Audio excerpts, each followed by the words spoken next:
बर्खास्त डीएसपी देवेंद्र सिंह के सिलसिले में बड़ा इंकशाफ हुआ। 2005 में कुछ मुश्तबा दहशतगर्दों ने देवेंद्र सिंह के साथ जुड़े कुछ राज फाश किए थे। देवेंद्र सिंह का दहशतगर्दों से कनेक्शन सामने आ रहा है। दिल्ली में गिरफ्तार कई मिलिटेंटों ने देवेंद्र सिंह का नाम लिया था। आईबी की टीम देवेंद्र सिंह के बारे में तफ्तीश में मसरूफ है। पूछताछ के लिए देवेंद्र को दिल्ली लाया जाएगा। से गिरफ्तार हुए निलंबित डीएसपी देवेंद्र सिंह मामले की जांच अब औपचारिक तौर पे एनआईए ने ले लिया है। इस मामले में एफआईआर रजिस्टर्ड कर लिया है। अब उसे जल्द ही दिल्ली लाया जाएगा और दिल्ली लाकर पूछताछ की जाएगी।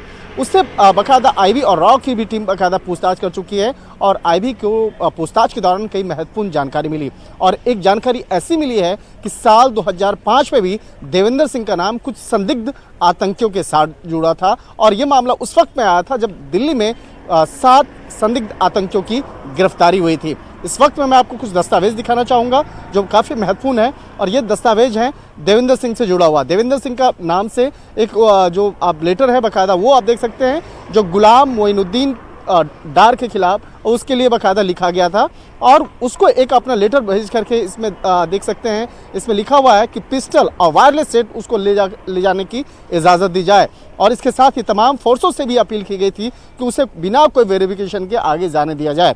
अब कहानी यहीं से शुरू होती है। ये गुलाम मोइनुद्दीन डार कौन है उसके बारे में मैं बताता हूँ। ये आप देख सकते हैं हमारे साथ में एक केस रजिस्टर्ड हुआ था। एक केस रजिस्टर्ड हुआ था जो सेंट्रल इंटेलिजेंस एजेंसी MI के द्वारा एक इनपुट दिया गया था। उसके बाद दिल्ली पुलिस ने 7 लोगों को गिरफ्तार किया गया था।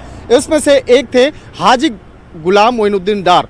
ये वही आदमी है जो जिसका कहा जा रहा था उस वक्त में कि उसका आतंकी संगठन हिजबुल के साथ में वास्ता है। उसके बाद उसकी गिरफ्तारी हुई थी। उसके बाद कई और जो संदिग्ध आतंकी थे उसके पास से AK-47 समेत कई हथियार मिले थे। इसके साथ ही यह पूरा डॉक्यूमेंट देख सकते हैं और ये एफआईआर का डिटेल है।